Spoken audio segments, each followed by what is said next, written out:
মধ্যপ্রাচ্যের দুই চিরশত্রু সৌদি আরব এবং ইরান হঠাৎ এক সামরিক চুক্তির দ্বারপ্রান্তে। আর জোটের এক সদস্যের হাতে রয়েছে পারমাণবিক অস্ত্র। এ অবিশ্বাস্য কিন্তু ভয়ঙ্কর দৃশ্যকল্পের বীজ রোপণ করেছিল ইরানের এক শীর্ষ জেনারেলের একটি ঘোষণা যা তেল আবিব থেকে ওয়াশিংটন পর্যন্ত ক্ষমতার করিডোরে শকওয়েভ পাঠিয়ে দিয়েছে। এটি শুধু একটি খবর নয়, এটি সম্ভবত শীতল যুদ্ধের পর সবচেয়ে বড় ভূরাজনৈতিক ভূমিকম্পের পূর্বাভাস।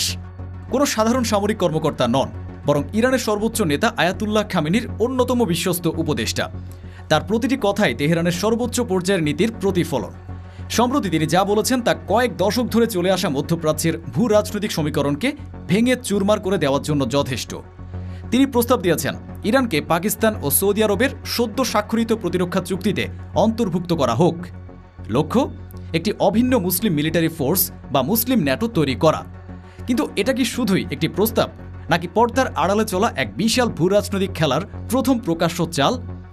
যে সৌদি আরব আর ইরান কয়েক বছর আগেও ইয়েমেনের মাটিতে এক রক্তক্ষয়ী ছায়াযুদ্ধে লিপ্ত ছিল, তারা কিভাবে এক সামরিক ছাতার নিচে আসবে? আর সবচেয়ে বড় প্রশ্ন হলো, কেন এখন? কোন অদৃশ্য শক্তি এই দুই চিরশক্তিকে এক হতে বাধ্য করছে? এই প্রশ্নগুলো যখন বিশ্বের বড় বড় থিঙ্ক ট্যাঙ্কে ঘুরপাক খাচ্ছে, তখনই খবরটি আন্তর্জাতিক গোয়েন্দা সংস্থাগুলোর কাছে একটি বজ্রপাতের মতো আঘাত হানে। কয়েক ঘন্টার মধ্যে রয়টার্স থেকে শুরু করে অ্যাসোসিয়েটেড প্রেসের মতো সংবাদ সংস্থাগুলোর শিরোনামে এই খবর ছেয়ে যায়। কিন্তু সবচেয়ে তীব্র প্রতিক্রিয়া আসে যেখান থেকে আসার কথা ছিল, ইসরায়েল। তেল আবিবের প্রতিক্রিয়া আসতে এক মুহূর্ত দেরি হয়নি। ইসরায়েলের প্রতিরক্ষা মন্ত্রী ইয়োব গ্যালান্ট নেসেটের ফরেন অ্যাফেয়ার্স অ্যান্ড ডিফেন্স কমিটির এক জরুরি বৈঠকে ক্ষুব্ধ কণ্ঠে বলেন, আমরা আমাদের দোরগোড়ায় একটি সন্ত্রাসী অক্ষশক্তি তৈরি হতে দেব না। ইরান যেখানেই থাকুক, তেহরান হোক বা ইসলামাবাদ, আমাদের হাত সেখান পর্যন্ত পৌঁছাতে সক্ষম। ইসরায়েলের অস্তিত্বের প্রশ্নে কোনো আপোষ করা হবে না এবং আমাদের সামনে থাকা সমস্ত বিকল্পই টেবিলে রয়েছে।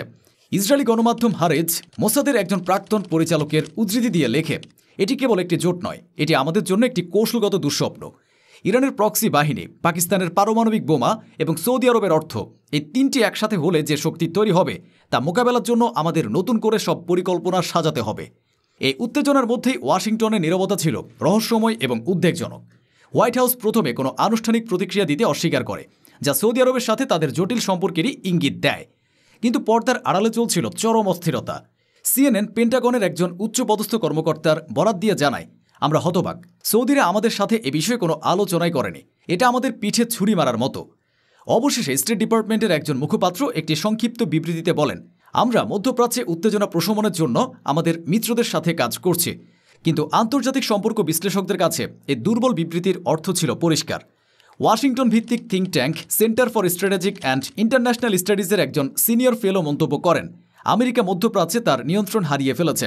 সৌদি আরব এখন আর আমেরিকার কথায় চলে না, তারা নিজেদের স্বার্থে বেইজিং এবং মস্কোর দিকে ঝুঁকছে। এই জোট তারই প্রমাণ। কিন্তু ইরান, পাকিস্তান এবং সৌদি আরব কি ইসরায়েলি হুমকিতে ভয় পেয়ে পিছিয়ে গেল? একদমই না। ইরানের ইসলামিক রেভলিউশনারি গার্ড কর্পসের একজন কমান্ডার প্রেস টিভিতে এক সাক্ষাৎকারে পাল্টা হুঁশিয়ারি দিয়ে বলেন, জায়নবাদী শক্তি যদি কোনো ধরনের ভুল পদক্ষেপ নেওয়ার কথা চিন্তা করে, তবে তাদের এমন জবাব দেওয়া হবে যা আগামী প্রজন্ম পর্যন্ত মনে রাখবে। পারস্য উপসাগর তাদের যুদ্ধজাহাজের কবরস্থানে পরিণত হবে। শুধু মুখের কথাই নয়, এই জোট তাদের শক্তি প্রদর্শনেও এক মুহূর্ত দেরি করেনি। পাকিস্তান এবং সৌদি আরব হঠাৎ করে ডেজার্ট শিল্ড ইউনিট 2024 নামের একটি যৌথ সামরিক মহড়ার ঘোষণা দেয়, যা আরব সাগরে অনুষ্ঠিত হবে। আল জাজিরার এক রিপোর্টে বলা হয়, এই মহড়ায় পাকিস্তানের অত্যাধুনিক যুদ্ধজাহাজ এবং সৌদি আরবের F-15 যুদ্ধবিমানগুলো একসাথে অংশ নেবে। বার্তাটি ছিল অত্যন্ত পরিষ্কার, আমরা প্রস্তুত। পাকিস্তানের প্রভাবশালী পত্রিকা ডনের সম্পাদকীয়তেও লেখা হয়েছে, পাকিস্তান একটি সার্বভৌম দেশ। পরিবর্তনশীল বিশ্বে আমাদের দেশের স্বার্থ রক্ষা করার জন্য নতুন জোট গঠন করা কোনো অপরাধ নয়। যারা এটিকে হুমকি হিসেবে দেখছে, তাদের আসলে নিজেদের আগ্রাসী নীতি নিয়ে ভাবা উচিত। এই পাল্টাপাল্টি হুমকি আর সামরিক মহড়ার মধ্য দিয়ে বিশ্বজুড়ে যুদ্ধ বিশেষজ্ঞরা এই সম্ভাব্য জোটের সামরিক সক্ষমতা বিশ্লেষণ করতে শুরু করেছেন। লন্ডনের চ্যাথাম হাউসের একজন প্রতিরক্ষা বিশ্লেষক বলেন, এই জোটের শক্তিকে হালকাভাবে নেওয়ার কোনো সুযোগ নেই। ইরানের কাছে রয়েছে বিশাল মিসাইল ভান্ডার এবং শাহিদ ড্রোনের মতো মারাত্মক অ্যাসিমেট্রিক ওয়ারফেয়ারের অস্ত্র। পাকিস্তানের হাতে রয়েছে শাহিন 3 এর মতো পারমাণবিক অস্ত্র বহনে সক্ষম ব্যালিস্টিক মিসাইল, যা ইসরায়েলের যে কোনো প্রান্তে আঘাত হানতে পারে। আর সৌদি আরবের রয়েছে বিশ্বের অন্যতম সেরা বিমান বাহিনী এবং আকাশ প্রতিরক্ষা ব্যবস্থা। একজন অবসরপ্রাপ্ত মার্কিন জেনারেল ফক্স নিউজকে দেওয়া সাক্ষাৎকারে বলেন, পেন্টাগনে আমরা অনেক ভয়ঙ্কর যুদ্ধের সিমুলেশন করেছি, কিন্তু ইরান, পাকিস্তান এবং সৌদি আরবের সম্মিলিত শক্তির বিরুদ্ধে যুদ্ধের কথা আমরা কখনো গুরুত্বের সাথে ভাবিনি। কারণ এটা ছিল অকল্পনীয়। ইরানের প্রক্সি নেটওয়ার্ক, পাকিস্তানের পারমাণবিক ঢাল এবং সৌদি আরবের আকাশপথে আধিপত্য, এই তিনটি শক্তি একত্রিত হলে তা মধ্যপ্রাচ্যের ক্ষমতার ভারসাম্য চিরতরে বদলে দেবে। কিন্তু এই ভূরাজনৈতিক ভূমিকম্পের প্রভাব শুধু এই দেশগুলোর মধ্যেই সীমাবদ্ধ নয়। আঙ্কারা থেকে কায়রো পর্যন্ত অন্যান্য আঞ্চলিক শক্তিগুলো রুদ্ধশ্বাসে পরিস্থিতি পর্যবেক্ষণ করছে। তুরস্কের প্রেসিডেন্ট এরদোয়ান, যিনি নিজেকে মুসলিম বিশ্বের একজন নেতা হিসেবে প্রতিষ্ঠা করতে চান, তিনি এই নতুন জোটকে দেখছেন ঈর্ষ্যা ও সন্দেহের চোখে।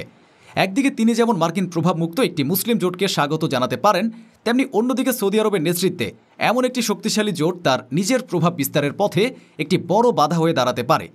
দ্য ইকোনমিস্টের এক প্রতিবেদনে বলা হয়, তুরস্ক এখন একটি জটিল কৌশলগত অবস্থানে রয়েছে। তারা কি এই জোটে যোগ দেবে, এর বিরোধিতা করবে, নাকি উভয় পক্ষের সাথে ভারসাম্য বজায় রেখে চলবে? অন্যদিকে মিশরের মতো ঐতিহ্যবাহী আরব শক্তি, যারা আমেরিকার অন্যতম প্রধান মিত্র, তারা এ পরিস্থিতি নিয়ে গভীরভাবে উদ্বিগ্ন।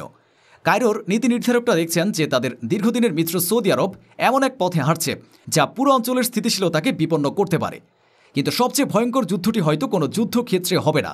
দ্য ওয়াল স্ট্রিট জার্নালের একটি অনুসন্ধানী প্রতিবেদন ইঙ্গিত দিয়েছে, এই জোটের ঘোষণার পরপরই মধ্যপ্রাচ্য জুড়ে একটি গুপ্ত যুদ্ধ বা শ্যাডো ওয়ার তীব্রতর হয়েছে।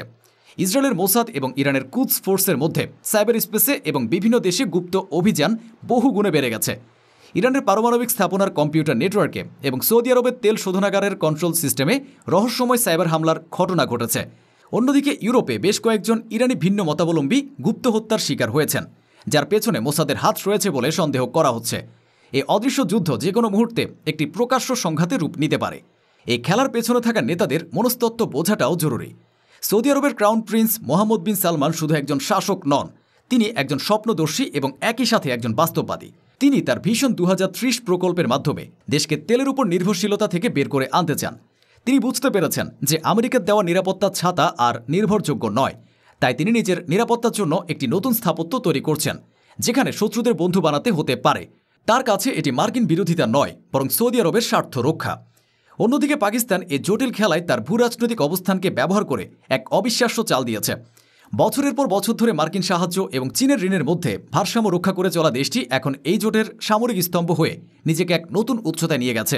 এটি তাদের জন্য কেবল একটি প্রতিরক্ষা চুক্তি নয়, এটি বিশ্ব দরবারে নিজেদের গুরুত্ব প্রতিষ্ঠা করার একটি মাস্টার স্ট্রোক। কিন্তু এই জোটের তুরুপের তাস হল অর্থনৈতিক যুদ্ধ, আর এর কেন্দ্রবিন্দুতে রয়েছে বিশ্বের সবচেয়ে গুরুত্বপূর্ণ তেল করিডোর হরমুজ প্রণালী। বিশ্বের প্রায় 1/3 সামুদ্রিক তেল এই পথ দিয়েই পরিবহন করা হয়। ইরান বারবার এই প্রণালী বন্ধ করে দেওয়ার হুমকি দিয়েছে। এবার তাদের সাথে যদি সৌদি আরবের অর্থনৈতিক শক্তি এবং পাকিস্তানের সামরিক সমর্থন যুক্ত হয়, তবে সেই হুমকি আর ফাঁকা বুলি থাকবে না। এর জবাবে পেন্টাগন বাহরাইনে অবস্থিত মার্কিন নৌবাহিনীর 5ম নৌবহরকে সর্বোচ্চ সতর্ক অবস্থায় রেখেছে। মার্কিন যুদ্ধজাহাজগুলো হরমুজ প্রণালীর কাছে টহল বাড়িয়ে দিয়েছে, যা ইরানের রেভলিউশনারি গার্ডের স্পিডবোটগুলোর সাথে একটি বিপজ্জনক মুখোমুখি সংঘাতের আশঙ্কা তৈরি করছে।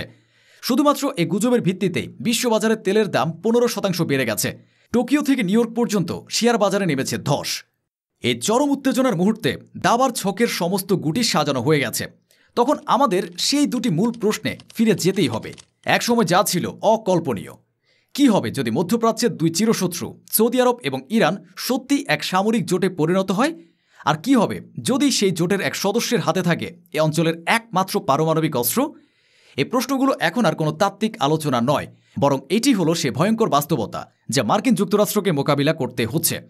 কারণ ডমিনো 1, মার্কিন যুক্তরাষ্ট্র মধ্যপ্রাচ্যে ধীরে ধীরে তার প্রভাব হারিয়েছে।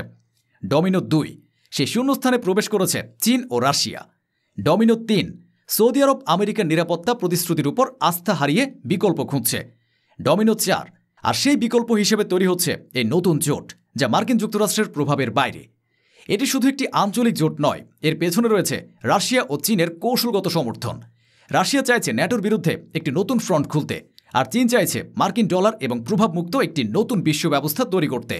এই মুসলিম ন্যাটো তাদের দুজনের জন্যই শতরঞ্জের একটি নিখুঁত চাল। এখন সবচেয়ে ভয়ঙ্কর প্রশ্নটির মুখোমুখি হওয়া যাক। যদি ইসরায়েল তার অস্তিত্ব রক্ষার জন্য ইরানের পারমাণবিক স্থাপনায় হামলা করে, তাহলে কি হবে? চুক্তি অনুযায়ী পাকিস্তানের পারমাণবিক শক্তি এবং সৌদি আরবের অত্যাধুনিক বিমান বাহিনী ইরানের সাহায্যে এগিয়ে আসতে বাধ্য থাকবে। 3টি শক্তিশালী মুসলিম দেশ একসাথে ইসরায়েলের বিরুদ্ধে যুদ্ধে জড়িয়ে পড়বে।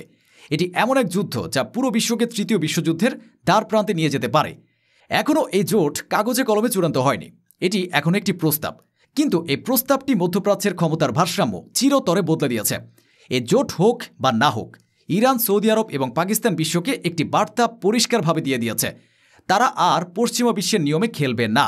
বিশ্ব এখন দুটি শিবিরে ভাগ হয়ে গেছে, একদিকে ন্যাটো এবং তার সহযোগীরা, অন্যদিকে চীন রাশিয়ার নেতৃত্বে একটি নতুন অক্ষশক্তি, যেখানে মধ্যপ্রাচ্যের এই নতুন জোট একটি গুরুত্বপূর্ণ অংশীদার হতে চলেছে। খেলাটি শুরু হয়ে গেছে এবং এই খেলার নিয়মগুলো এখন লেখা হচ্ছে রিয়াদ, তেহরান এবং বেইজিংয়ে, ওয়াশিংটনে নয়।